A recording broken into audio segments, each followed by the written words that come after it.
नमस्कार विद्यार्थी मित्रांनो, माझं नाव अभिषेक ठिगळे. तर आज आपण सीसॅट 2022चा गणित बुद्धिमत्ताचा पाठ बघतो. ठीक आहे, हा आपला कोर्स आहे. ज्या मुलांना लावायचा असेल त्यांच्यासाठी संपूर्ण अंकगणित आणि बुद्धिमत्ता सगळे फीचर्स तुम्हाला माहित आहेत. सॉल्व्ह विदाउट फॉर्म्युला, बुद्धिमत्तेचं लॉजिक कसं, एमपीएससीचे PYQ आपण वेगळे लेक्चर आहेत तसे सिलेक्टिव्ह घेतले, रिपिटेटिव्ह असलेले घेतले नाहीत. म्हणजे प्रत्येक वेगवेगळ्या टाईपचं UPSCच्या काही काही चांगल्या एक्झाम्पलचा समावेश आहे. रोज आपण डाऊट सॉल्विंग करतो. आता टेलिग्रामवर नाही करत, आता डायरेक्ट ॲपवरच आपल्या सोय आहे तशी कम्युनिटी सेक्शन म्हणून, त्याच्यात तुम्ही टाकले की तुम्हाला उत्तर मिळून जाईल. आणि सगळ्याच्या लेक्चरचे PDF आणि सगळ्यात मेन म्हणजे लेक्चर किती वेळा पाहता तुम्हाला समजेपर्यंत. ओके, काही डाऊट असेल तर या नंबरवर तुम्ही विचारू शकता.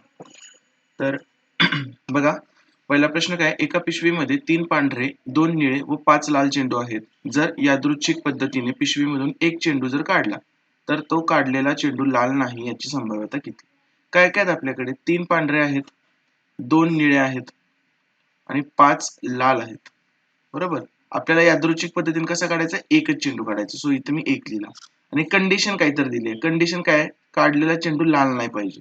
लाल नाही पाहिजे याचा अर्थ तो पांढरा किंवा निळा असू शकतो. पण पांढरा आणि निळा किती आहेत मग, 3 आणि 2 5. म्हणजे तो काढलेला चेंडू आपल्याला कितीतून काढायचा आहे, 5 मधून काढायचा आहे. 5 मधून एकच काढायचं तर काय करणार आपण, 5C1 करणार. एकदम स्टेप बाय स्टेप जाते. उगाच 5 लिहिलं नाही मी डायरेक्ट, कारण ते 5C1 असतं. 5C1 चा अर्थ 5 असतो आपला. ठीक आहे, हे काय झाले, आपली कंडिशन झाली. ही त्यांनी कंडिशन सांगितली. लाल नाही पाहिजे. लाल नाही पाहिजे म्हणजे ह्या 5 मधून काढतो आपण. 3 आणि 2 5. हे 5 नाही येते. 3 पांढरे 2 निळे म्हणून 5. आता प्रोबॅबिलिटी म्हणजे काय असतं, प्रोबॅबिलिटी म्हणजे कंडिशन अपॉन नो कंडिशन असतं. बरोबर, मग कंडिशन तर आली, नो कंडिशन काढू आता. मग नो कंडिशन म्हणजे काय, मला काही घेणं देणं नाही चेंडू कसला आहे, मला फक्त एक चेंडू काढायचा आहे टोटल मधून. मग टोटल किती आहेत, 5 आणि 2 7, 7 आणि 3 10. टोटल आहेत आपल्याकडे 10. मला 10तून एक काढायचं, 10C1. मग कंडिशन अपॉन नो कंडिशन काय आलं, 5C1 अपॉन 10C1. 5C1 किती असतं, 5. 10C1 किती असतं, 10. सो 5/10 काय झालं, 1/2. Option number 4. कळलं, समजलं, पटलं? ठीक आहे, एवढं सिंपल आहे. हा डायरेक्शनचा प्रश्न आहे बघा. ठीक आहे, आता हे मागच्या पण सेम असंच पडलेलं, आता पण सेम असंच पडलं. तर ह्याच्यात काय करायचं असतंय, निश्चितपणे सत्य असणारं विधान काढायचं आपल्याला. निश्चितपणे, पूर्ण डायग्राम बनतच नाही ह्याची. तुम्ही जर पूर्ण डायग्राम काढायला गेला तर काही ना काहीतरी मिसमॅच होतं. म्हणून त्यांनी सांगताना सांगितलेलं असतं निश्चितपणे सत्य, निश्चितपणे असत्य, जे काय असेल ते. आता पहिले वाक्य बघा, सी ही वसाहत FD आणि G या वसाहतींच्या दक्षिणेला बसलेली आहे. सी ही वसाहत कोणाच्या, FD आणि G. म्हणजे FD आणि G ह्या सगळ्यांच्या दक्षिणेला, हे एका लाईन मध्ये असणार आहेत अशी, FDG असं असणार आहे ते कुठेतरी, FDG आणि त्यांच्या खाली C असं काहीतरी असणार आहे. ठीक आहे, मग हे आपण अंदाज लावू की आपण हे फक्त असंच आहे, सगळीकडे C आहे वाटलं असं लिहून टाकू तात्पुरतं समजण्यासाठी. आणि शेवटचं वाक्य बघा, A आणि B या वसाहती C वसाहतीच्या दक्षिणेला बसलेत. A आणि B C वसाहतीच्या दक्षिणेला, A आणि B असं बसलेले. तर ह्याच्यावरून तुम्हाला उत्तर द्यायचं. तर बघा, ह्यातलं जर तिसरं ऑप्शन आहे तो काय म्हणतोय, जी ही वसाहत B ह्या वसाहतीच्या उत्तरेला आहे. ऑफकोर्स, जर G च्या खाली C असेल आणि C च्या खाली B असेल तर B ऑटोमॅटिकली G च्या खालीच येणार आहे. बरोबर, त्यामुळे जी ही वसाहत B ह्या वसाहतीच्या उत्तरेलाच असणार आहे. प्रश्न कसा जरी फिरून तयार केला तुम्ही तरी. हा, त्यामुळे म्हणजे मी काय म्हणू शकतो, हे पहिलं वाक्य लक्षात घ्यायचं आणि हे शेवटचं वाक्य लक्षात घ्यायचं. ह्याच्यावरून हे निश्चितपणे ट्रूच येणार आहे. कोण ह्याला चुकीचं ठरवूच शकणार नाही, कारण G च्या खाली C आहे, C च्या खाली B आहे, याचाच अर्थ G च्या खाली B असलंच पाहिजे. आणि G च्या खाली B असणं म्हणजे जी ही वसाहत B च्या उत्तरेला असणं. पुढे 25 फुले असलेले 5 हार गुंफण्यासाठी 5 मुले बागेत फुले गोळा करत आहेत. गोळा करून झाल्यानंतर ठरवलेल्या वेळाच्या शेवटी सर्वांकडे समान संख्येने फुले असतील याची खात्री करण्याचा निर्णय त्यांनी घेतला होता. त्यातील चौघांकडे हार गुंफण्यासाठी ठरवलेल्या संख्येपेक्षा फक्त 2 फुले कमी होती आणि सर्वात लहान मुलगी आवश्यक तेवढी फुले गोळा करू शकली नाही. यामुळे सर्वांकडच्या फुलांची संख्या सारखी करण्यासाठी इतरांपैकी प्रत्येकाने स्वतःकडील 3 फुले तिला दिली. तर सर्वात लहान मुलीने गोळा केलेल्या फुलांची संख्या, एकूण फुले, प्रत्येकी 25 फुले असलेले 5 हार गुंपायचे, म्हणजे एकूण फुले लागतील किती तुम्हाला, एकूण फुले तुम्हाला 25 गुणिले 5 125 लागतील. कळलं? हा, नंतर नंतर काय झालंय, 5 मुलांनी फुलं गोळा करायची, म्हणजे प्रत्येकाने किती केली पाहिजेत, प्रत्येकाने 25 केलीच पाहिजेत. परत प्रत्येकानं 25, हे इथलं 25 घेत नाही म्हणून हे मला प्रत्येक वेळी लिहायला लागते. 125 भागिले ही 5 मुलं आहेत, ठीक आहे, हे 5 हार होते. म्हणून मग प्रत्येक जुळून आले फक्त सगळे आकडे सेम सेम असल्यामुळे. म्हणजे प्रत्येकाला 25 फुले गोळा करायचीच आहेत.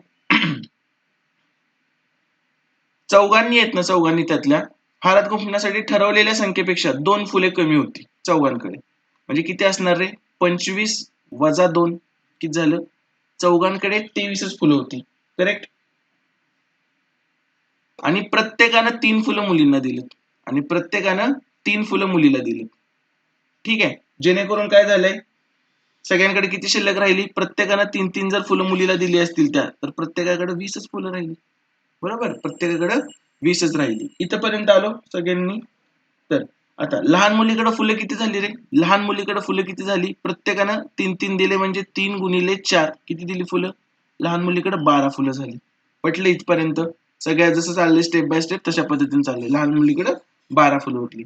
पण सगळ्यांकडे समान पाहिजे, फुलांची संख्या सगळ्यांकडे समान पाहिजे. आता ह्या प्रत्येकाकडे किती उरलेत? 20 उरलेत. लहान मुलीला 12 दिलेत म्हणजे लहान मुलीकडे सुरुवातीला किती पाहिजेत रे? लहान मुलीकडे सुरुवातीला किती पाहिजेत? 8. तरच ते 12 नात काय होणार आहे? 20 होणार आहे. सुरुवातीला 8 पाहिजेत. का? सेम करायचंय आपल्याला, 20 एवढं करायचंय. मग 20 एवढं करण्यासाठी 12 आणि 8 20 व्हायला पाहिजे ना. कळालं? म्हणजे सर्वात लहान मुलीने गोळा केलेल्या फुलांची संख्या किती? 8. कशात टाकणार हा प्रश्न? कशात टाकणार आहे? ह्याच्यातच तो टाकायला लागेल आपल्याला. बॉडमास, बेरीज, वजाबाकी, गुणाकार, भागाकार. ह्याच गोष्टी, दुसरं काय असं वेगळं काय वापरलेलं नाहीये आपण. कळालं? नेक्स्ट. खालील संख्यांचा मध्यांक x आहे असे मानू. 13, 8, 15, 14, 17, 9, 14, 16 जे काय असेल ते. ठीक आहे. जर 8 ऐवजी 18 संख्या घेतली तर येणारा मध्यांक y येतो. तर x आणि y यांची बेरीज किती? आता 3 गोष्ट सांगतो. 3 गोष्ट स्टॅटिस्टिक्स ह्या एका एक्झाम्पल मध्ये आपण संपवून टाकू. बघा तुम्ही काय, लेक्चर तर आपण घेतलेलंच आहे, तरी एका एक्झाम्पल मध्ये अजून तुम्हाला डिटेल मध्ये सांगतो. 3 गोष्टी असतात. काय? मीन, मोड आणि मीडियन. ह्या 3 गोष्टी. मीनचा अर्थ काय? सरळ सरळ आपलं ऍव्हरेज म्हणजेच मीन असतं. सरासरी, दुसरं काय वेगळं काय मिनिंग नाहीच आहे. सरासरी ऍव्हरेज म्हणजे मीन. मोड, मोड म्हणजे काय? ज्या गोष्टीचा आपल्याला मूड येतो जास्त, जी गोष्ट जास्त करू वाटते, जी संख्या जास्त वेळा येते. मोड, मूड. कशाचा मूड आहे? 14 जास्त वेळा आलाय, 14चा मूड आहे. तर मोड म्हणजे काय? जे जास्त वेळा, ज्याचा मूड आहे तो. ठीक आहे, जे जास्त वेळा येतं ते. आता मीडियन म्हणजे काय? तुम्हाला दिलेला सेट ऑफ नंबर्स जे आहेत, आता इथं दिले ते सगळं 13, 8, 15, 14, त्याला तुम्ही चढत्या क्रमाने किंवा उतरत्या क्रमाने मांडा. बरोबर? आणि त्यानंतर त्याच्या मध्यभागी जे येईल, तसं मध्यभागी ऍव्हरेज नव्हे. जर समजा 9 संख्या आहेत, तर जी 5वी संख्या असेल, इकडे 4 सोडून 5वी, त्याला काय म्हणतो आपण? मीडियन. म्हणजे चढता किंवा उतरता क्रम मांडायचा आणि मधलं लिहायचं. मीडियन म्हणजे मधलं. एवढं लक्षात ठेवा. अजून एक चौथी गोष्ट असते रेंज. रेंज म्हणजे काय? सगळ्यात कशामध्ये आलंय सगळ्यात जास्त ते, कशातून कशामध्ये जास्त वेळा आलेलं आहे. संख्या दिली 8 पासून 20 पर्यंत चालली तर ती त्यांची रेंज असते.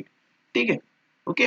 तर अशा पद्धतीने थोडक्यात एवढ्यावरूनच तुम्हाला एमपीएससीच्या आजपर्यंतचे सगळे एक्झाम्पल सुटतात. फक्त एवढ्या 3 वरून, दुसऱ्या कशाची गरज सुद्धा लागत नाही. आता आपल्याला काय काढायचं? मध्यांक म्हणजे काय? मीडियन काढायचं. बघा, म्हणजे ह्याला आधी चढत्या क्रमाने लिहिलं पाहिजे. सगळ्यात लहान कोण आहे बघायचं, असं नजर फिरवून. दुसरा काय ऑप्शन नाही, ह्याला असंच करायला लागतं. 8 आहे सगळ्यात लहान, मग 8 लिहिलं पहिल्यांदा. नंतर काय? 8 नंतर 8 लिहिलं तर 8 खोडून टाकायचं परत. नंतर आहे 9, 9 ला खोडलं मी. नंतर 8, 9 नंतर 13, 13 लिहिलं. अजून एकदा 13 आहे, अजून एकदा 13 लिहिलं मी.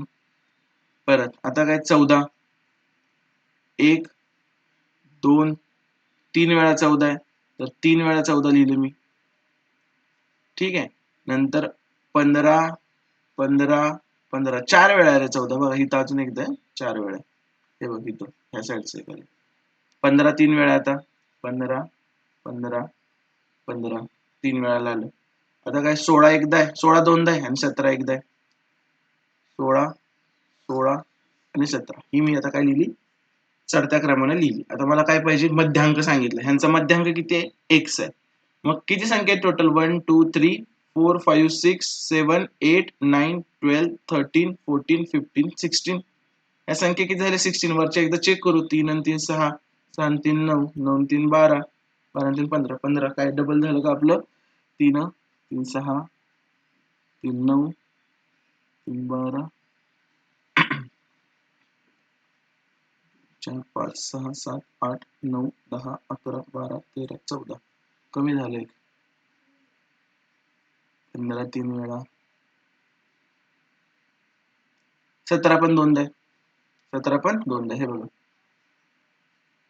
ओके 16 दोनदा करेक्ट 15 संख्या झाल्या 15 संख्या झाल्या म्हणजे मधली संख्या काय असणार आहे इकडे 7 इकडे 7 मधली काय असणार 8वी 3 3 6 आणि 1 7 इथपर्यंत 7 आहेत आणि इकडच्या 3 3 6 आणि 1 7 इथपर्यंत 7 आहेत 14 काय आपली मधली संख्या म्हणजे मधला संख्या मध्यांक असतो x काय झाला माझा 14 झाला ओके पहिल्या केसनुसार आता त्यांनी काय म्हटलंय 8 ऐवजी 18 घेतलं पण 8 ऐवजी जर मी 18 घेतलं असेल तर सेकंड राऊंड काय येणार आहे हे 8 गायबच झालं आणि माझा 18 पुढे येणार आहे ठीक आहे चढत्या किंवा उतरत्या क्रमाने मांडायचंय आता मध्यांक काढायचं तुम्हाला आता मध्यांक किती येणार 3 आणि 3 6 आणि 1 7 इथपर्यंत जाणार आणि दुसरा मध्यांक आपला हा भेटणार आहे आपल्याला दुसरा मध्यांक 15 म्हणजे जो y सांगितला आपल्याला तो y चा मध्यांक y म्हणजे किती येणार 15 येणार कळालं मग हे दोन मध्यांक आले x म्हणजे 14 y म्हणजे 15 विचारले काय x आणि y यांची बेरीज विचारले x आणि y ची बेरीज किती 14 अधिक 15 बरोबर 29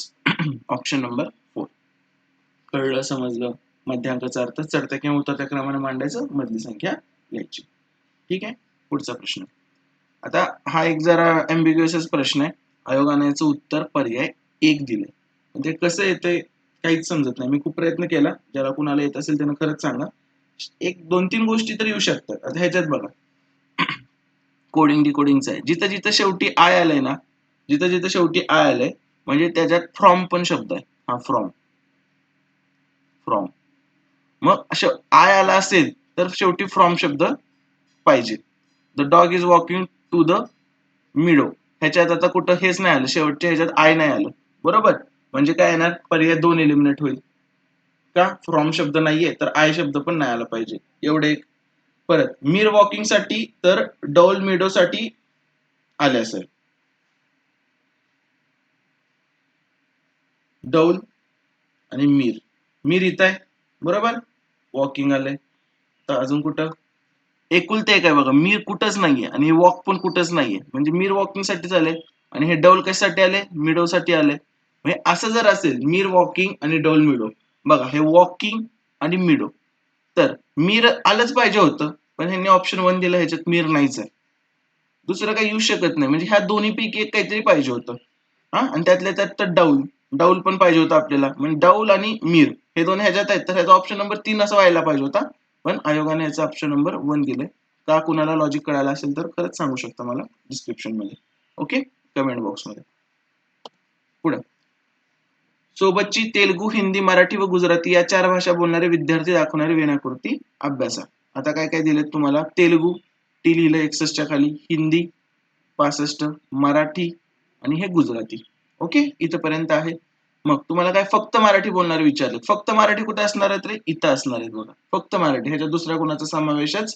नाही मग पहिल्यांदा आपण गुजरातीवरून हा कॉलम काढू ठीक आहे एक्स वाला आणि नंतर मराठीवरून हा काढू क्वेश्चन मार्क वाला ठीक आहे हा किती होतात 6 आणि 6 12 12 12 24 24 आणि 9 33 33 आणि 5 38 38 आणि 8 46 46 आणि 12 58 बरोबर 58 अधिक एक्स म्हणजे काय येणार आहे टोटल गुजराती बोलणाऱ्यांची संख्या 58 अधिक एक्स टोटल गुजराती बोलणारे किती आहेत मग तुमच्याकडे 69 आहेत टोटल गुजराती बोलणारे 69 आहेत मग हे काढलं 69 लिहिलं आपण मग एक्स बरोबर काय आलं 69 वजा 58 एक्स बरोबर आलं 11 म्हणजे इथला जो आकडा असणार आहे तो किती आला आपला 11 आला इथला आकडा आपला 11 आला समजते आता आपल्याला मराठी काढायचं आहे मराठी कसं काढणार परत सेम 8 आणि 5 13 13 आणि 11 24 24 आणि 12 36 36 आणि 4 40 40 आणि 11 51 51 आणि 14 65 हे किती झाले 65 अधिक क्वेश्चन मार्क बरोबर टोटल मराठीवाले किती आहेत 73 आहेत हे 73 काढले तर क्वेश्चन मार्क बरोबर काय येणार मग 73 वजा 65 8 आणि 5 13 असतं सो क्वेश्चन मार्क बरोबर काय 8 म्हणजे इथं काय येणार आपलं 8 आणि हाच भाग काय फक्त मराठी ह्याच्यात दुसरं कोण आलं नाही दुसऱ्या भाषेचं कोणीही आलं नाही तर फक्त मराठी बोलणारे किती झाले आपले 8 झाले ऑप्शन नंबर 3 सेट थेरीचा प्रश्न आहे सोपा आहे किंवा व्हेन डायग्रामचं म्हणू शकता. रीना, टीना आणि हिना यांनी एकाच वेळी एकाच दिशेने एकाच बिंदूपासून वर्तुळाकार क्रीडांगणाभोवती धावायला सुरुवात केली. एक फेरी रीनाने 70 सेकंदात, टीनाने 105 सेकंदात आणि हिनाने 175 सेकंदात पूर्ण केली. म्हणजे एलसीएमचा प्रश्न आहे, सरळ सरळ कळतं. 70, 105 आणि 175. ठीक आहे. त्या तिघी किती वेळाने पुन्हा प्रारंभिक बिंदूजवळ भेटतील. आता ह्याचा एलसीएम काढू आपण. 35 ना भाग जात असेल सगळ्यांना. 35 गुणिले 2, 35 गुणिले 3 आणि 35 गुणिले 5. हा काय झाला, त्याचे फॅक्टर पाडले. एलसीएम म्हणजे काय असतं, सगळ्यात कॉमन एकदाच घ्या. 35 एकदाच घेतलं मी, नंतर बाकीचं उरलेलं काय काय बाकीचं उरलेलं 2 3 5, 3 दुनी 6 पंचे 30. 35 गुणिले 30 एवढ्या सेकंदांनंतर त्या पुन्हा एकत्र भेटतील. मग 35 गुणिले 30 किती, 0, 3 5 15, 3 3 9 1 10, 1050 झालं. म्हणजे प्रत्येक 1050 सेकंदानंतर त्या पुन्हा भेटतील. मग आता 1050 सेकंदाला आपल्याला मिनिट सेकंदामध्ये करू. ठीक आहे. मग एक अंदाजे जर मी काढलं 105 आहे आणि इथले ऑप्शन बघितले तर 17 मिनिट वाले 2 ऑप्शन आहेत. तर 17 मिनिट म्हणजे किती रे, 17 मिनिट म्हणजे किती रे, 17 गुणिले 60 सेकंद. तर 17 सक्क दुग्गोदर्शे म्हणजे 1020 सेकंद होत आहेत 17 मिनिट. म्हणजे आपल्याकडे किती आहेत रे, 1050 आहेत.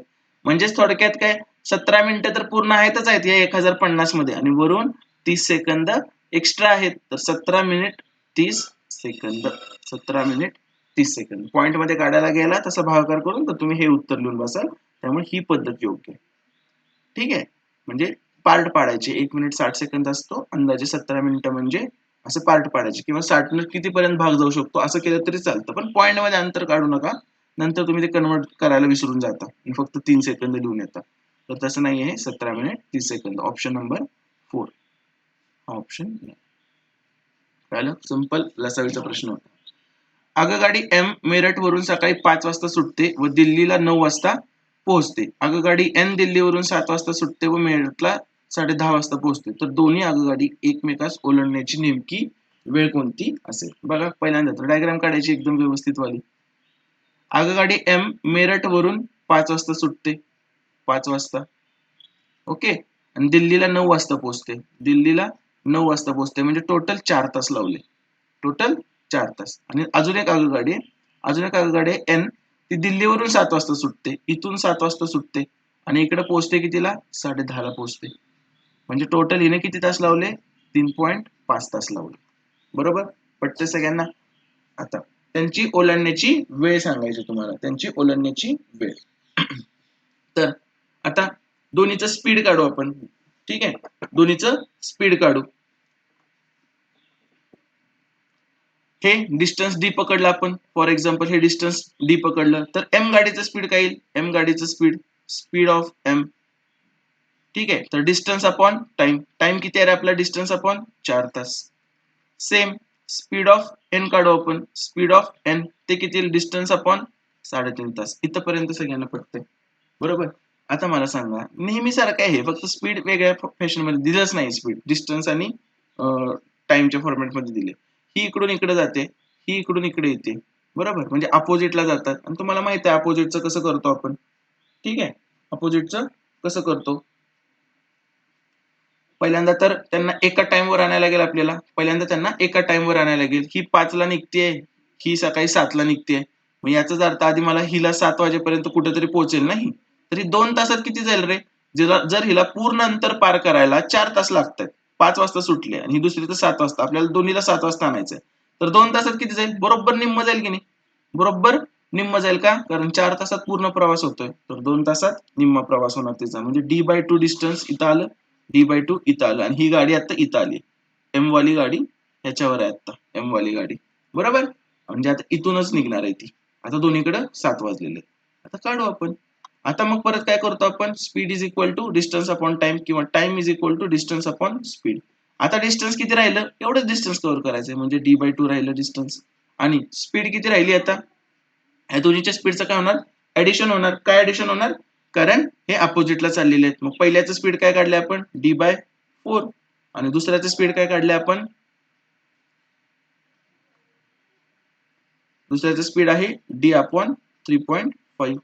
हे तुम्हाला सॉल्व्ह करायचं आहे. डी तर कॅन्सलच होणार आहे असं, पण उरतं काय मग हाफ 1/4 प्लस 1/3.5 हे तुम्हाला सॉल्व्ह करायचं आहे. मग कसं करणार आपण, 1/2 तर आहे असं ठेवलं आपण बरोबर, आणि खालच्यांचा काय करू तिरकस गुणाकार 7.5 भागिले हे किती येतंय 35 दुनी 70 14 येतंय. ठीक आहे, मग परत शेवटी काय आलं 14 वर जाणार 7.5 खालीच राहणार आणि हे 2 पण खालीच राहणार. मग 2×7 = 14 70/75 आलं. 7/7.5 येतं 70/75 आलं. थोडक्यात 70/75 म्हणजेच काय, परत 14×5 = 70 15×5 = 75 14/75 काय आलं आपलं टाइम आलं. मग 14/75 न काय करू शकतो का आपण, काहीच नाही करू शकतो. 14/75 तास आले बरोबर. मग ह्या तासाला मिनिटात करू, 14/75 ला मिनिटात गुणिले 14/15 ला मिनिटात गुणिले 60. 15×1 = 15 15×4 = 60 14×2 = 28 14×4 = 56. तर 56 काय आलं, हे टाइम आहे सगळं आपलं 56 मिनिट. ओके, म्हणजे 56 मिनिटांनी ते भेटतील. म्हणजे आता 9 वाजता इथपर्यंत आणलेलं आपण त्यांना 7 वाजता, तर 7 नंतर 56 मिनिटं, तर 7 वाजून 56 मिनिटं. Option number 2. ऑप्शन नंबर 2 कळालं. ह्याचा शॉर्टकट पण आहे, ह्याचा एक शॉर्टकट पण आहे. आगगाडी एम मेरठ वरून सकाळी 5 वाजता सुटते आणि दिल्लीला सकाळी 9 वाजता पोहोचते. आगगाडी एन दिल्लीवरून 7 वाजता सुटते व मेरठला 10:30 वाजता पोहोचते. तर दोन्ही आगगाड्यांची एकमेकांना ओलांडण्याची वेळ कोणती. हे दोन गोष्टी आहेत. इकडे एम आहे जी 9 वाजता सुटते आणि पोहोचते कितीला, जी सकाळी 5 वाजता सुटते आणि पोहोचते कितीला 9 वाजता पोहोचते, म्हणजे टोटल 4 तास घेते.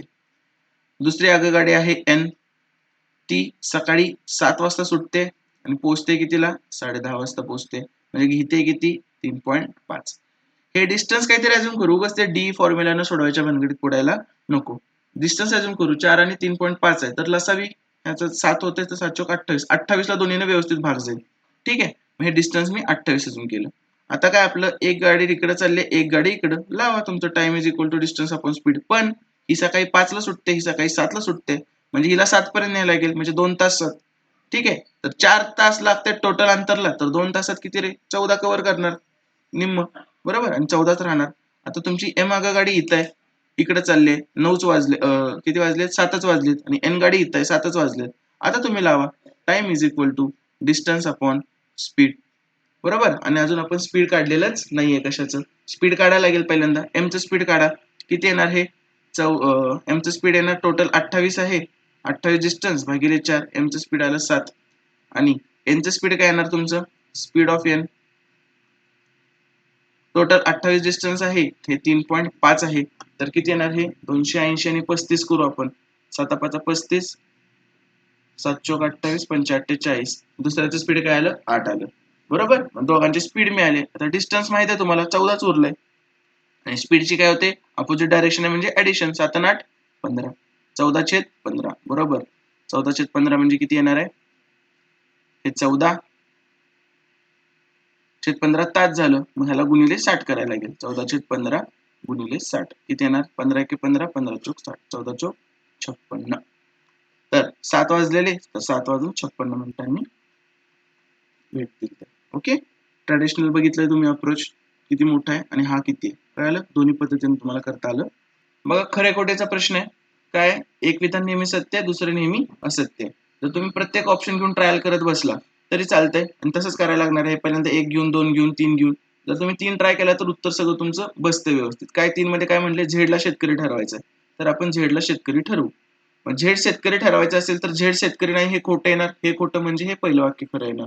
झेड शेतकरी हे खरं असेल तर हे खोटं येणार, आणि मी शेतकरी नाही झेडचं वाक्य हे खोटं करायला पाहिजे, तर हे एक्स डॉक्टर नाही हे खरं होणार. मग मला सांगा एक्स डॉक्टर नाही हे खरं वाक्य, तर एक्स असणार कोण आहे, वकीलच उरलाय ना फक्त. आणि तुम्हाला ह्याच्यातून पण ते प्रूव्ह होतं एक्स वकील नाही हे खोटं आहे, म्हणजे एक्स वकील आहे. ओके, आणि मग वायला उरतंय काय, वाय आपला डॉक्टर उरतोय. सगळं व्यवस्थित बसतंय.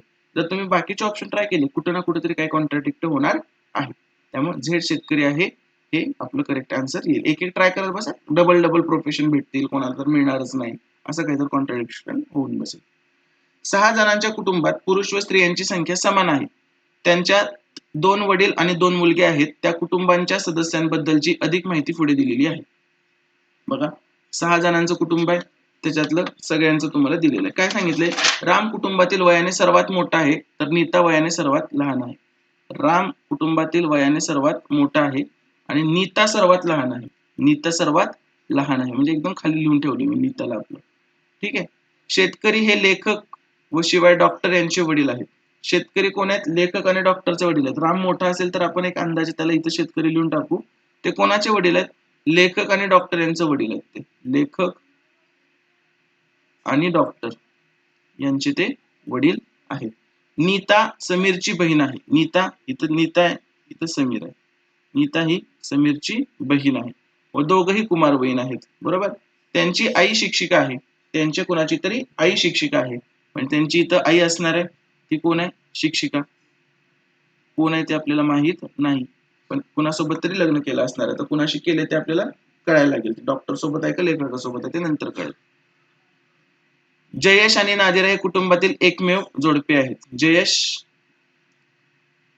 आणि नादिरा आणि ते तिथं एकमेव जोडपे आहेत, त्यांनाच पोरं झालेत. म्हणजे ही नादिरा इथं असणार आहे आणि जयेश इथं डॉक्टर किंवा लेखक असणार आहे. कोणाशी लग्न झाले माहित नाही, तात्पुरतं लिहिलंय फक्त मी. ओके. ॲनाचे लग्न झालेले नाही व ती रामची मुलगी आहे. ॲनाचं लग्न नाही झालं, ती रामची मुलगी आहे. म्हणजे इथं कुठेतरी असणार आहे ती. राम व लेखक या या लेखक व्यक्ती यांच्यातील नात्याचे वर्णन. राम आणि लेखक. ठीक आहे. आता राम आणि लेखक मधलं तुम्हाला सांगायचं आहे आणि ॲनाचं तर लग्न झालेलं नाहीये. बरोबर. मग राम आणि लेखक काय असणार आहे? त्यांच्यात काय हे महत्वाचं आहे, त्यांच्यात 2 वडील आणि 2 मुलगे आहेत. 2 वडील आणि 2 मुलगे आहेत. आता 2 वडील कोण कोण येणार? मग तुम्हाला लेखक आणि डॉक्टर पाहिजे. तर बघा लेखक शिवाय डॉक्टर यांचे वडील आहेत.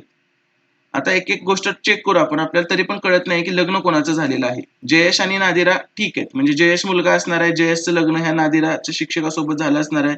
ही 2 त्यांची मुलं. पण नादिराचा जयेश डॉक्टरला लिहायचा का लेखकाला लिहायचा हे तरी अजून कळत नाही. पण राम आणि लेखक यांच्या व्यक्तीतलं राम कोण असणार आहे? लेखन करणाऱ्या व्यक्तीचा वडीलच असणार आहे राम. बरोबर. काही जरी झालं ह्याच्यात, जर तुम्ही ह्याला जयेशला इथं पकडलं आणि ॲना डॉक्टर आहे तिला इथं पकडलं. ठीक आहे. आणि लग्न कोणाचं झाले? जयेश आणि नादिरचं लग्न झालं असं समजलं तुम्ही. तरी काय ॲना मुलगी झाली, जयेश मुलगा झाला, लेखक पण तिथंच आला. मग तुम्ही सरळ म्हणू शकता राम हा काय? लेखन करणाऱ्या व्यक्तीचे वडील आहेत. ओके. तुम्हाला अजून कुठेतरी दिसतंय का की बाबा ते बरोबर ते त्यांच्याच आणि 6 जणांच्या कुटुंबात पुरुष व स्त्रियांची संख्या समान आहे हे पण त्याच्यावरून क्लिअर झालं. पण डॉक्टर पुरुष आहे की लेखक पुरुष आहे हे आपल्याला कुठूनही कळत नाही. हे कुठून कळत नाही. त्यामुळे तुम्ही त्याला काहीही लिहू शकता. पण हे फिक्स आहे की राम लेखन करणाऱ्या व्यक्तीचे वडील आहेत. बाकीचे चेक करू. राम लेखन करणाऱ्या व्यक्तीचा नवरा आहे का? नाही. राम लेखन करणाऱ्या व्यक्तीचा भाऊ आहे का? नाही. राम वरच्या जनरेशनचा. राम लेखन करणाऱ्या व्यक्तीचं नाही, वरच्या जनरेशनचा. एकच आन्सर करेक्ट आहे. जरी हे करेक्ट मॅच होत नसलं तरी. बघा दया, माया, साया, जिया व निया या गृहिणी आहेत व त्यांचा गट त्यांच्या वसाहतीतील बागेची काळजी घेतो. त्यांना सुट्टीत शेला, कोटा, मोहा, हेटा, वेला या ठिकाणांना भेट द्यायची होती. त्यांनी मार्च, जून, सप्टेंबर, नोव्हेंबर, डिसेंबर हे महिने सुट्टीसाठी निवडले. जे फिक्स आहे ते लिहून घेतो आपण. महिने फिक्स असतात सिक्वेन्स. मार्च, जून, सप्टेंबर, नोव्हेंबर आणि डिसेंबर. नोव्हेंबर आणि डिसेंबर हे त्यांचे महिने फिक्स आहेत. बरोबर. पुढे काही अधिकची व संबंधित तथ्य दिली आहेत. जियाने डिसेंबर मध्ये सुट्टी घेतली म्हणजे जिया इथं आली. पण मोहा किंवा हेटाला भेट दिली नाही. पण मोहा किंवा हेटा ह्याला भेट दिली नाहीये. माया जून मध्ये शेलाला गेली. माया जून मध्ये शेलाला गेली. माया कुठे गेली? शेला. तर इथं लिहून घेतलं. दया कोटाला गेली. पण मार्च किंवा सप्टेंबर मध्ये नाही. मार्च सप्टेंबर मध्ये नाही म्हणजे दया इथं असणार आहे नोव्हेंबर मध्ये. कुठे गेली आहे दया? कोटाला. दया कोटाला गेली. निया मार्च मध्ये सुट्टीवर गेली. निया मार्च मध्ये सुट्टीवर गेली. परंतु हेटाला पूर्वी भेट दिल्यामुळे ती तिथे गेली नाही म्हणजे हेटाला गेली नाही. बरोबर. आता राहिलाय कोण? निया, माया, दया, जिया. साया राहिली. साया इथं येणार आणि हेटा आणि हेटा इथं नाहीये म्हणजे हेटा इथं येणार. मोहा इथं नाहीये म्हणजे मोहा इथं येणार आणि राहिलं कोण आपलं आता? वेला. वेला शेवटी येणार. ओके. तर नोव्हेंबर मध्ये सुट्टी घेतलेल्या व्यक्तीचे नाव. नोव्हेंबर मध्ये कोण घेतं सुट्टी? दया. नोव्हेंबर मध्ये दया. ठीक आहे, त्यामुळे ऑप्शन नंबर 1 आला याचा, काही आपल्याला मिसमॅच झालं नाही. बघा काय सांगितलंय, पुढे एक मुख्य विधान दिले असून ABCD अशी नामनिर्देशन असलेली विधाने दिली आहेत. पहिल्या विधानात दुसरे विधान अंतर्निहित असणारी आणि दोन्ही विधाने एकत्रितपणे मुख्य विधानाशी तर्कसंगत असतील अशी जोडी. जर तुमच्याकडे तिकीट असेल तरच तुम्ही नाटक पाहू शकता. तिकीट असण्यावर नाटक पाहायचं का नाही हे डिपेंड आहे. ओके, म्हणजे बघू आता एक एक ऑप्शन सी आणि ए घेऊ. पहिला ऑप्शन घेऊन बघू आपण. तुम्ही नाटक पाहिले नाही आणि ए तुम्ही नाटक पाहिले, काय संबंध आहे का? त्याने काय सांगितलं, एकावर दुसरीकडे डिपेंड आहे, त्यामुळे पहिलं तर काय येणार नाही. दुसरं बघा ए आणि बी, तुम्ही नाटक पाहिले म्हणजे तुमच्याकडे तिकीट होते ऑफकोर्स, कारण तुमच्याकडे तिकीट असल्याशिवाय तुम्हाला नाटक पाहताच येत नाही, म्हणजे ऑप्शन नंबर 2 येणार आहे. डी बघा, तुमच्याकडे तिकीट नव्हते आणि ए काय, तुम्ही नाटक पाहिले, तिकीट नसताना नाटक पाहू शकत नाही आपण. आणि बी आणि सी बघा, तुमच्याकडे तिकीट होते तुम्ही नाटक पाहिले नाही, असं पण काय होऊ शकत नाही. त्यामुळे पहिल्या विधानात दुसरं हे पाहिजे होतं. ओके, तुमच्याकडे तिकीट असलं तुम्ही नाटक पाहताय का नाही पाहताय हे कळत नाही, पण जर तुम्ही नाटक पाहिलं असेल तर तुमच्याकडे तिकीट असलंच पाहिजे, असं मिनिंग आहे त्याचं. पुढे, संपूर्ण राज्यातून निवडलेल्या MNOPQRST या आरोग्य कार्यकर्त्यांकडून आरोग्याशी संबंधित कार्यक्रमाची अंमलबजावणी करण्यासाठी 2 चमू तयार करायचे. प्रत्येक कार्यकर्ता 2 पैकी एकाच चमूत असेल. एका चमूत जास्तीत जास्त 5 किंवा कमीत कमी 4. टोटल किती आहे? 3 आणि 3 6 2 8 आहे. जास्तीत जास्त 5 किंवा कमीत कमी 4 कार्यकर्ते असतील तर ते माहिती समजण्यासाठी तुम्हाला दिलेलं आहे. तर पहिलं वाक्य काय, ओ व एम एका चमूत असतील म्हणजे ओ एम एकत्रच असणार आहेत नेहमी. शत्रुत्व असल्यामुळे एम आणि टी एकत्र नसणार, एम आणि टी एकत्र नसणार. ओ सोबत आर व एन यांची निवड केली जाणार नाही. ओ सोबत आर आणि एन असणार नाहीत. मग ओ सोबत आर एन नसणार याचा अर्थ ते एम सोबत पण नसणार. ओ सोबत आर आणि एन नसणार याचा अर्थ ते एम सोबत पण नसणार, कारण ओ आणि एम सोबत आहेत. बरोबर. एम व पी सोबत क्यू ची निवड होईल. एम व पी सोबत क्यू ची निवड होईल, पण एस ची निवड होणार नाही, असं त्यांनी सांगितलं. एम पी सोबत क्यू ची होईल पण हे नाही, आणि एम सोबत ओ पण आहे, म्हणजे ओ एम पी क्यू तुम्हाला भेटले की proper. O M P Q तुम्हाला प्रॉपरच भेटलं. एम पी क्यू सोबत आहेत आणि इथं पहिल्या वाक्यावरून एम सोबत ओला पण जोडला आपण, झालं डन. आता जर एका चमूसाठी पी व एम ची निवड केली जाणार असेल, जर एका चमूसाठी पी व एम ची निवड केली जाणार असेल तर दिलेल्या पर्यायातून सत्य विधान निवडायचं. तर त्या एका चमूत 5 व्यक्ती असतील, नाही माहिती आपल्याला. ठीक आहे, एन या चमूचे सदस्य असणार नाहीये, बघा 4चा ग्रुप बनला तर नसता एन सदस्य. बरोबर. आणि हे नाहीच आहेत, ओ असल्यावर आर आणि एन येऊ शकत नाही, त्यामुळे हे पण नाही हे पण नाही. क्यू अन्य समूहचे सदस्य नाही, क्यू सोबत आहे बाबा, एम पी क्यू, हे पण चूक. एस या समूहचे सदस्य नसणार, हो नाहीये, कारण त्यांनी इथं सांगितलं शेवटच्या वाक्यात, जर एम पी क्यू ची निवड झाली तर एस ची निवड केली जाणार नाही, म्हणजे एस या चमूचे सदस्य असणार नाही. एकदम सिंपल, ह्याला आपण काय म्हणतो, क्लासिफिकेशन पझल. पुढचा प्रश्न बघा, आयशा पदवीसाठी 1950 ते 2010 या कालखंडातील साहित्याचा अभ्यास करत आहे. अभ्यासासाठी तिने पुस्तक खरेदी करण्याचे ठरवले. स्थानिक दुकानात उपलब्ध असलेल्या संबंधित 5 पुस्तकांची माहिती दिली. नंतर दुसऱ्या दिवशी स्वतःच्या उपयोगाचे सर्वात स्वस्त पुस्तक खरेदी करण्यासाठी ती नेमकी रोकड घेऊन दुकानात गेली. सर्वात स्वस्त खरेदी करायचे स्वतःच्या उपयोगाचं. स्वतःचा उपयोग म्हणजे काय, 1950 ते 2010 मधलं पुस्तक तिला पाहिजे. बरोबर. तर मग कुठे आहेत, तेथे सर्व पुस्तकांची विक्री 20% कमी होती, म्हणून तिने जवळ असलेल्या पैशातून स्वतःच्या उपयोगाचे सर्वात किमती पुस्तक घेतले. आता आयशाकडे उरलेली रक्कम तुम्हाला सांगायची आहे. आता 1950 ते 2010चं लागणारच पुस्तक घेणार ती. बरोबर. मग 1950 ते 2010 मधलं तिला जर कालखंड पाहिजे असेल तर हा येईल का रे, चौथा कधीच येणार नाही ऑप्शन, कारण त्याच्या 2000 पर्यंतच पुस्तक आहे. त्यामुळे चौथा तर कधीच ती घेणार नाही, कारण ते त्याच्या उपयोगाचं ठरणार नाही. तिला 2010 पर्यंतच पाहिजे कालखंड. मग आता कुठला उपयोगाचा आहे तिच्या, सगळ्यात स्वस्त म्हणले पहिल्या केसमध्ये तर 400 आहे, 450 आहे, पण 400च येणार नाही कारण पुट्टा बांधणी नाहीये, दोन दोन गोष्टी नाहीयेत. मग त्याच्यापेक्षा ती काय प्रेफर करेल, पुट्टा बांधणी ज्याला आहे ती गोष्ट प्रेफर करेल, त्याच्यात पण कालखंड कव्हर होतोय. 1950 ते 2020 प्रॉपर कालखंड कव्हर झाला याच्यामध्ये. म्हणजे सर्वात स्वस्त पुस्तक जेव्हा ती विचार करून गेली असेल ते 450 रुपयांचं घ्यायचं म्हणून गेली असेल. आता स्वतःच्या उपयोगाचे सर्वात महाग पुस्तक कुठलं आहे, आता बघू. आता महाग 600 वाला आहे. ठीक आहे, 600 वाला सगळ्यात महाग पुस्तक आहे, पण उपयोगाचं आहे का, 1800 पासून 2020 आणि विवरण पण नाही त्याला, त्यामुळे 600 तर काही घेणार नाही. बरोबर. 600चं जर तिनं घेतलं नाही तर उरतंय काय मग 550चं. 550चं तर आपलं ठरलंय ना, कारण ह्याला कालावधीच नाहीये त्यामुळे हे पण नाही घेणार. मग राहिलं काय त्याच्याकडे? 500चं राहिलं पुस्तक, बरोबर? राहिलं काय त्याच्याकडे? 500 रुपयाचं पुस्तक राहिलं.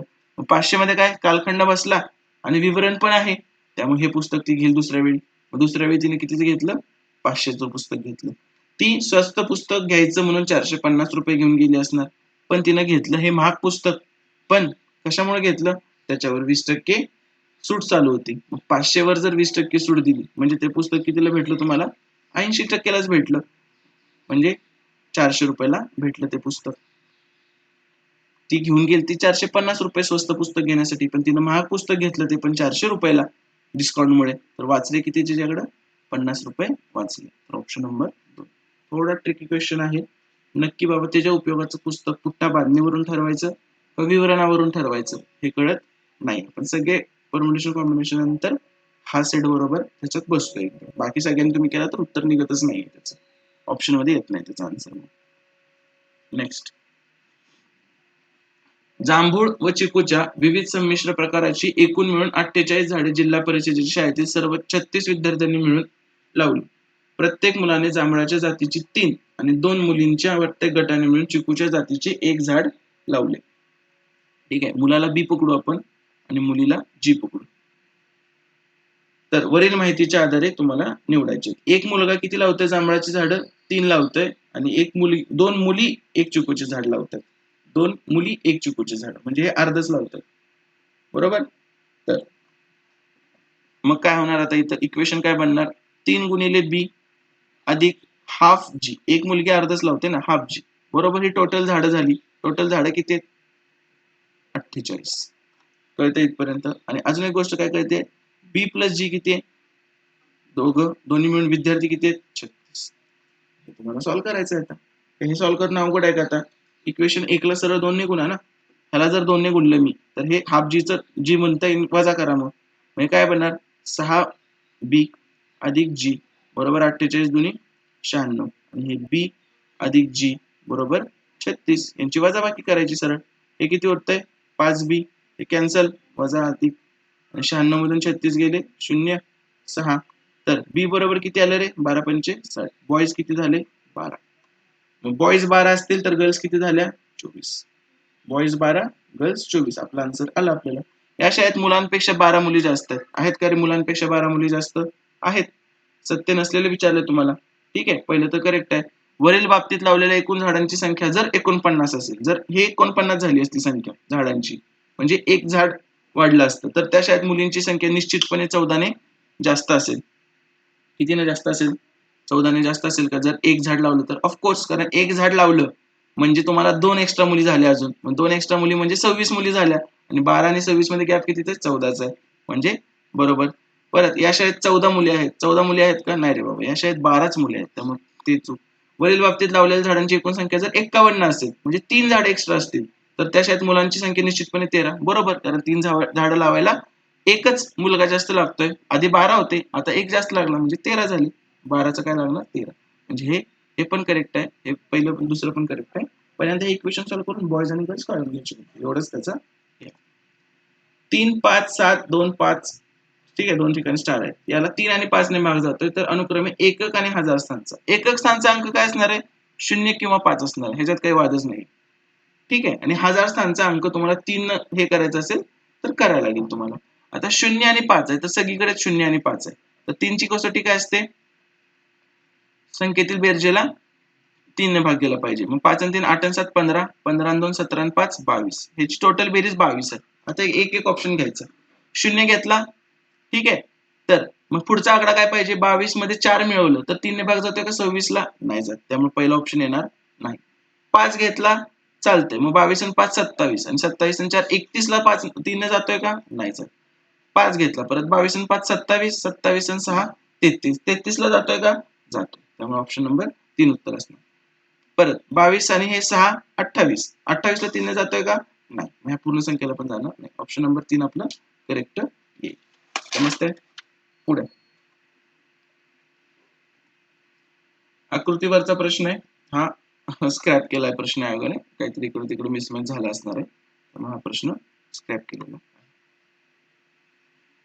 नेक्स्ट, चर्चेदरम्यान एक वक्ता म्हणाला, सरपटणाऱ्या प्राण्यांच्या शिकारीचा शोध घेणे, स्वतःच्या अंड्याची काळजी घेणे आणि अन्य जीवन प्रक्रियेत गुंतणे यासारख्या काही वर्तनाच्या साध्या चेतक प्रतिसाद स्पष्टीकरणाच्या आधारे या प्राण्यांकडे जटिल अनुमान क्षमता आहे. हा एक काही संशोधनांचा दावा बुद्धिप्रमाण आहे. जे काही ह्या कुठल्या तरी गोष्टीमुळे, ह्या वर्तनामुळे ह्यांच्या आधारे काय म्हणते की काहीतरी आहे, जटिल अनुमान क्षमता ह्यांच्याकडे आहे. अर्थातच त्यांच्या भोवतालात केलेल्या महत्वाच्या बदलांना तोंड देण्यासाठी स्वतःच्या वर्तनात बदल करण्याची क्षमता सरपटणाऱ्या प्राण्यात नाही, असे संबंधित प्रयोगादरम्यानचे निरीक्षण आहे. यामुळे सरपटणाऱ्या प्राण्यांकडे जटिल अनुमाने काढण्याची क्षमता नाही असे अनुमान कोणालाही काढता येते. म्हणजे त्या निरीक्षणावर यांच्याकडे काही नाही, तोंड देण्यास स्वतःच्या वर्तनात बदल करण्याची क्षमता सरपटणाऱ्या प्राण्यांच्यात नाही. ठीक आहे, त्यांच्याकडे काय आहे? प्राण्यांच्या शिकारीचा शोध घेणे, अंड्याची काळजी घेणे आणि अन्य जीवन प्रक्रियेत गुंतणे ह्याच चेतक प्रतिसादच्या आधारे जटिल क्षमता अनुमान क्षमता ह्या काही संशोधकात बुद्धिप्रमाण नाही. म्हणजे ह्याच्यावरून त्यांच्याकडे असं काही काय आहे असं काही म्हणू शकत नाही, त्यांना म्हणायचं. ठीक आहे, पुढील पैकी कोणते विधान या वक्त्याच्या अनुमानासाठी आवश्यक आहे? पुढील पैकी कुठले विधान आवश्यक आहे? बघा, पहिलं, प्रयोगशाळेतील वर्तनाच्या तुलनेत सरपटणाऱ्या प्राण्यांचे नैसर्गिक पर्यावरणातील वर्तन अधिक गुंतागुंतीचे वाटते. ते काही गृहीतक असू शकत नाही. ठीक आहे, जर सरपटणाऱ्या प्राण्यात गुंतागुंतीच्या अनुमान प्रक्रिया करण्याची क्षमता असेल तर काही वेळा ते स्वतःच्या नैसर्गिक अधिवासातील बदलानुसार स्वतःच्या वर्तनात बदल करण्यासाठी सक्षम असतील, पण ते नाही आहेत तसे. ठीक आहे, ते हे करतच नाहीत. सर्व्हायव्हल ऑफ द फिटेस्ट हे एक वाक्य लक्षात ठेवायचं.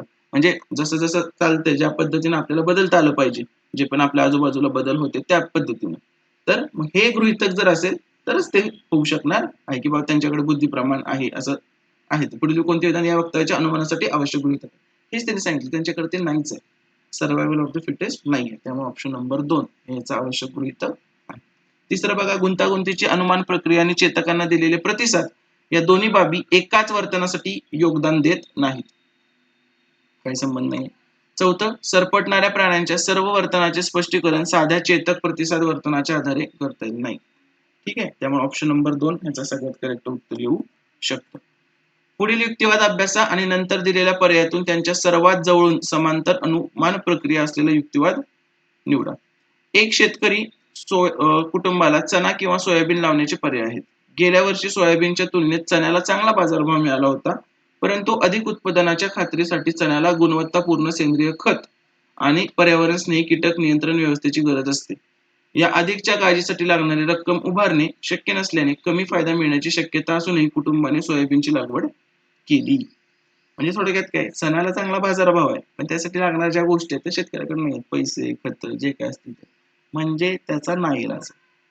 ठीक आहे, त्याच्याकडे काहीतरी कमी आहे, तो गरज म्हणजे त्याच्याकडे नाही येते, त्याला गरज आहे, म्हणजे नाईलाज असतो, त्याने एखादी गोष्ट केलेली आहे. ओके, हा वरच्या युक्तिवादाचा आशय. सेम टू सेम खालच्यात तो कुठे? पहिलं बघा, क्षेत्रविधा गोळा करण्याच्या सफरीवर जाण्यासाठी अध्ययनार्थींना पुरेसा पैसा उभारावा लागतो. त्यांना पुरेसा निधी उभा करणे अशक्य होत असल्यामुळे सफारीला जाणे शक्य नसते.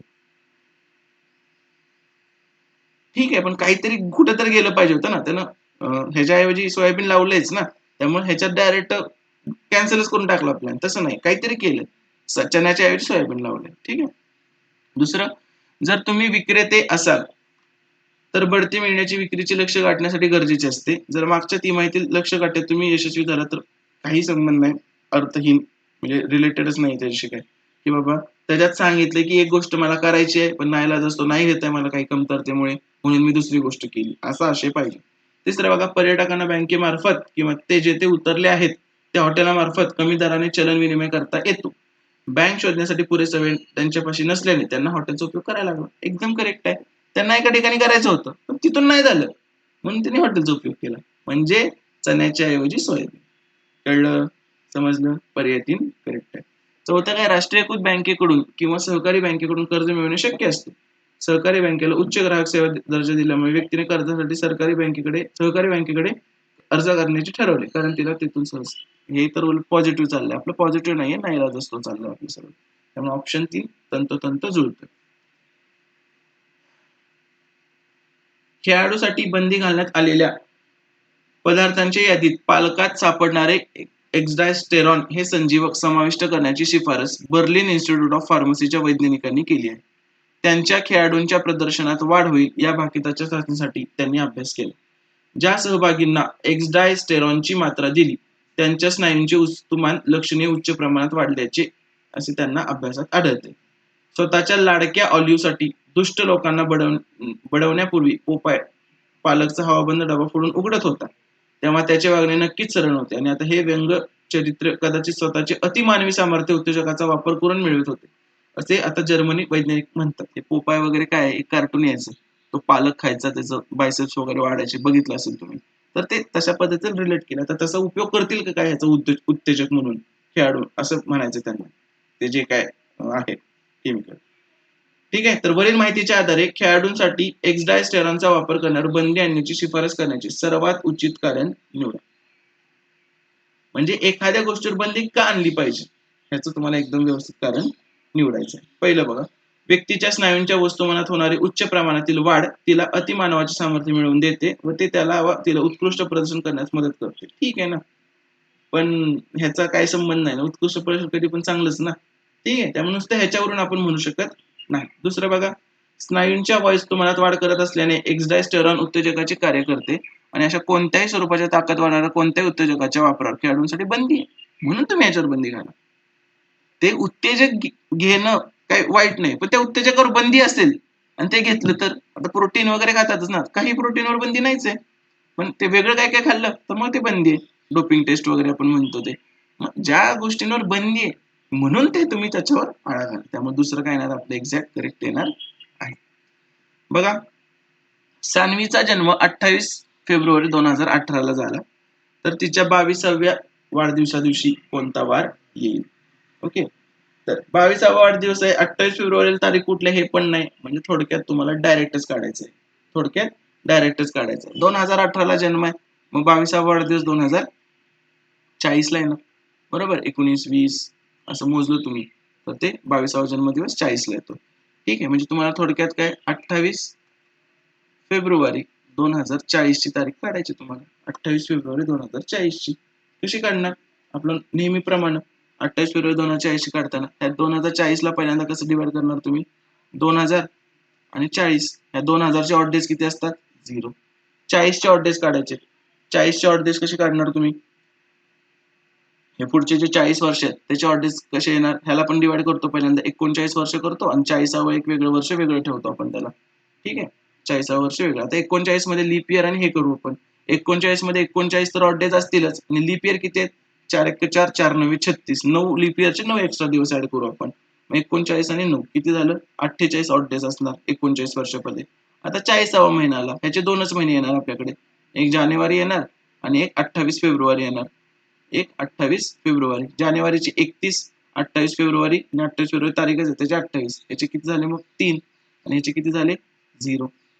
आता ह्या टोटल सगळ्या ऑड डेजची आपण काय करणार? बेरीज करणार. हे किती आहे? 48 आहे. ओके, मग हे 0 अधिक 48 अधिक 3 अधिक 0 हे काय झाले आपले टोटल ऑड डेज. मग 48 आणि 3 51, 51 म्हणजे 7 7 49, परत 2 उरले, म्हणजे फायनल ऑड डेज किती आले तुमचे? 2. आणि 2 म्हणजे कुठला वार असतो? सोमवार आणि मंगळवार. दुसरा वार कुठला असतो आपला? मंगळवार. त्यामुळे ऑप्शन नंबर 1 याचा आन्सर. कळालं? समजलं? पटलं? ऑप्शन नंबर 1 आन्सर ही मंगळवार. पुढे, ए आणि बी एक काम अनुक्रमे 15 आणि 10 दिवसात पूर्ण करतात. ए आणि बी 15 आणि 10 दोघांनी एकत्र काम सुरू केले, परंतु 2 दिवसानंतर बी ला काम सोडावे लागले.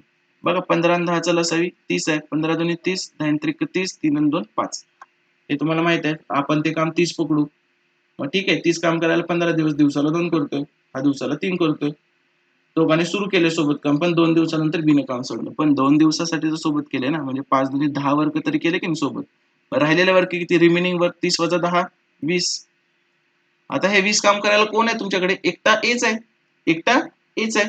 तर हे काम किती दिवसात पूर्ण झालं? तर ए ला 20 काम पूर्ण करायला किती दिवस लागतील? ए ला लागणारा टाइम किती लागेल? 20 काम आहे, कितीच्या स्पीडनं करणार आहे? 2च्या स्पीडनं. मग 20 भागिले 2 10 दिवस लागतील. तर टोटल काम पूर्ण व्हायला किती दिवस लागतील? टोटल टाइम किती लागला? पहिल्यांदा सोबत 2 दिवस केलते ना, आणि परत उरलेलं 10 दिवस केलतं. 2 अधिक 10 12. Option number 3. त्यांनी विचारलंय हे काम किती दिवसात पूर्ण झाले असं नाही विचारलं. उरलेलं काम येणं किती दिवसात पूर्ण केलं ते विचारलं असतं तर 10 असतं. पूर्ण काम पूर्ण करायला 12 दिवस लागलेले. बघा 73 काय म्हणतं 73 दिलेली विधाने व त्यानंतरची अनुमाने अभ्यासा. दिलेल्या विधानांवर आधारित योग्य अनुमानाची निवड करा. सर्व सर्व गणिती उच्च पातळीची तर्क विचार करण्याची क्षमता प्रदर्शित करतं. सर्व गणिती म्हणजे मॅथमॅटिशियन उच्च पातळीची तर्क विचार करण्याची क्षमता प्रदर्शित करतात. दुसरं पारंपरिक शाळा प्रणालीची निष्पत्ती नसलेले स्वाध्यायार्थी विद्यार्थी बहुधा खूप सर्जनशील असतात. क्रिएटिव्ह सर्जनशील म्हणजे क्रिएटिव्ह. फक्त काही गणिती खूप सर्जनशील असतात. ओके ठीक आहे. पर्याय उत्तरे बघा काय उच्च पातळीची तर्क विचार क्षमता असलेल्या व्यक्ती गणिती होण्याची शक्यता असते. तसं काही सांगितलं नाही त्यांनी हे असेलच असं काही नाही त्यामुळे पहिलं चूक. दुसरं स्वाध्यायी विद्यार्थी उच्च पातळीची तर्क विचार क्षमता नाहीत असं पण काही सांगितलं नाही. फिक्स काय बोललेलंच नाही. तिसरं स्वाध्यायी विद्यार्थी क्वचित गणिती होतात. नाही तसं काही नाही बोललं. खूप काही गणिती सर्जनशील असतात. स्वाध्याय आणि गणिताचा काही संबंध जोडला नाही. त्यामुळं काय सांगितलं योग्य अनुमान काय वरीलपैकी एकही कुठलंच योग्य पुढे बघा सोबतच्या फरशांवरच्या ठिपक्यांची रचना शोधा. आता हा प्रश्न एवढ्यांदा रिपीट झालाय. ठीक आहे. हा प्रश्न खूप वेळा रिपीट झालेला आहे आणि केलंय काय त्यांनी बघा आता काय केलं. ज्यावेळी आता जर उभं बघितलं आपण उभ्या ओळींचा विचार केला तर ज्यावेळी हे असं रिपीट झाले नीट बघा काय देतो आणि 4-5 वेळा रिपीट झालं असं रिपीट झालं तर तिसऱ्या येताना ते ब्लँक बनले. कळतंय तुम्हाला रिपीट झालं की परत आता हा आणि हा रिपीट झाला पण शेवटी येताना तो भरीव बनला. सेम सेम असेल तर असं झालं आणि डिफरंट असेल तर गायबच झालं. तर हा ब्लँक आहे हा भरीव आहे गायब. हा भरीव आहे हा ब्लँक आहे इथं गायबच झालं बघा. परत खालचं पण हा ब्लँक आहे हा भरीव आहे इथलं खालचं गायबच झालं. म्हणजे सेम सेम असेल तर विरुद्ध येतंय आणि डिफरंट असेल तर गायब होतंय. इथं पण बघू आपण हा ब्लँक आहे हा ब्लँक आहे म्हणून इथं भरीव आला. हा भरीव आहे हा भरीव आहे म्हणून इथं ब्लँक आला. बरोबर. आता हा भरीव आहे इथं काहीच नाही आहे म्हणून इथं पण काहीच नाही डिफरंट झालं. इथं काहीच नाही इथं हे आहे म्हणून इथं पण काहीच नाही. आता तसंच करू आपण हा भरीव आहे हा भरीव आहे इथं काही येईल ब्लँक येईल. हा ब्लँक आहे हा ब्लँक आहे इथं काय येईल भरीव येईल. परत हा ब्लँक आहे हा ब्लँक आहे इथं काय येईल भरीव येईल. इकडचं काय हा ब्लँक आहे आणि हा भरीव आहे म्हणजे इथं काय येणार नाही कॅन्सल होणार आणि इथं काय येईल हा भरीव आहे हा भरीव आहे म्हणजे इथं काय येईल ब्लँक. अशा पद्धतीने बघा कळलं काय सांगितलं ते हे दोन ब्लँक आणि हे ऑप्शन नंबर 1च येतो बघा. ठीक आहे ऑप्शन नंबर 1 ब्लँक ब्लँक भरीव भरीव ब्लँक ब्लँक भरीव भरीव. ओव्हरलॅप सेम झाले तर त्याच्या विरुद्ध घेतले मिसमॅच झाले तर त्यांना गायब करून टाकले डायरेक्ट. असाच सिमिलर कॉन्सेप्ट लावून 4-1 प्रश्न आहेत आजपर्यंत विचारले. प्रत्येक ठिकाणी वेगवेगळं वापरलं फक्त. बघा लास्ट प्रश्न आहे आपला विधान आणि युक्तिवादाचा. कल्याणकारी लाभ अवलंबनाची संस्कृती आणि अनुत्पादक कार्यबल निर्माण करतात असे अनेक लोकांना वाटते. अनेक लोक जगण्यासाठी उत्पन्न मिळण्याची खटपट न करता केवळ कल्याणकारी लाभावर म्हणजे बेनिफिट ट्रान्सफर नाही का आपल्या बऱ्याच ठिकाणी त्याच्यावर वर्षानुवर्ष अवलंबून राहतात. काही वर्षापूर्वी शासनाने लाभार्थींच्या पात्रतेसाठी कठोर नियम केले आणि त्यामुळे लाभार्थींची संख्या 15% घटली. लाभार्थींची संख्या याहून कमी करण्यासाठी शासनाने पात्रता नियम अधिक कडक करायला हवे. आता काय विचार वरील युक्तिवादातील त्रुटी ओळखायची. हे सगळं मान्य आहे पण हे सगळं करताना शासनाचं काहीतरी चुकतंय. ते काहीतरी विचार करायला विसरताय. त्रुटी ओळखणे म्हणजे काय सांगितलंय युक्तिवादातील त्रुटी ओळखणे म्हणजे कुठल्या तरी गोष्टीला गृहीत पकडले किंवा कुठल्या तरी गोष्टीला इग्नोरच मारले लक्षच दिलं नाही त्याच्याकडे दुर्लक्ष केलं. ठीक आहे काय कल्याणकारी म्हणजे सबसिडी देतो हे करतो ते करतो हे ह्याचे नियम कडक केले त्यामुळे लाभार्थींची संख्या घटली आहे. मग शासनाचा पैसा वाचतो पण ह्यात करताना शासनानं काय केलंय डायरेक्ट सरसकट सगळ्यांना लावून टाकले ते बरोबर. तर ह्याच्यात त्रुटी काय असणार आहे तीच त्रुटी असणार आहे. काय बघा हा युक्तिवाद लाभार्थींना अनुत्पादक कार्यबलासमान मानतो. नाही तसं काही नाही ही त्रुटी नाहीये ते मानतो म्हणून तर ते करायचं चाललंय. दुसरं काय स्वतःच्या चुकांमुळे लाभार्थी व्यक्ती या परिस्थितीत आहेत असं याचा गर्भित अर्थ आहे. नाही तसं काही नाहीये. ठीक आहे.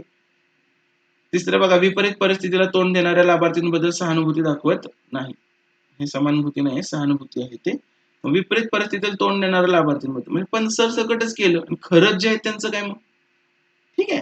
त्यामुळे हे त्यांच्यावर अन्यायकारक आहे आणि हीच त्याच्यातली त्रुटी. ह्याचा विचार केलेला नाही किंवा ह्याच्याकडे दुर्लक्ष केलं शासनाने. चौथं काय लाभ अनावश्यक आहे असं समजतो देतो नाही. त्रुटी विचारले असं समजतो देतोच ही काही त्रुटी नाही हा समजतो देतो. त्यामुळे ऑप्शन नंबर 3 हे ह्याचं करेक्ट आन्सर असणार. हा आपला सीसॅट 2022चा पेपर होता, त्याच्यातले गणित बुद्धिमत्तेचे प्रश्न आपण बघितलेले आहे. ओके, काही डाऊट असेल आणि एक दोन प्रश्न मी तुम्हाला सांगितलं की कमेंटमध्ये टाका, तुम्हाला जर त्याचं एक्झॅक्ट लॉजिक व्यवस्थित बसत असेल. कोडिंग डिकोडिंगचा प्रश्न वगैरे होता किंवा तो DI चा प्रश्न होता पुस्तकांचा. ठीक आहे, तर त्याचं जर तुम्हाला माझं काही चुकलं असेल तर तुम्ही मला सांगू शकता कमेंटमध्ये. ठीक आहे.